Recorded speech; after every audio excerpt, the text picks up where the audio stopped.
So ayun guys, share ko lang tong ni-repair namin sa mga client namin. So ayun, ito nga pala yung tinatawag na DIY kit. So pag napansin nyo, meron kayong mga ganito na nakita, yan yung mga binibili sa mall na mga naka-package na talaga o i-install mo na lang. So hindi siya customized. So yun lang ang problema sa kanya, manilipis yung mga kasama niyang wire. So syempre sa katagalan nasusugatan siya, so narumurupok. So ayan guys, medyo magulo din yung installation, pero syempre ayusin na natin yan. Isama na natin kay client yan, bonus na natin yan. So ayun, napansin ko nanginginit yung wire niya sa tuwing isasaksak ko yung isa sa mga CCTV niya.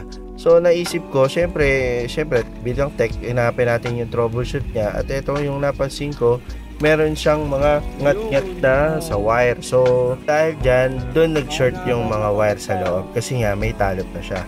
So ayan guys, sa mga hindi nga pala nakakaalam, mas maganda talaga na magpa-install kayo sa mga customized na mga CCTV, yung mga katulad namin.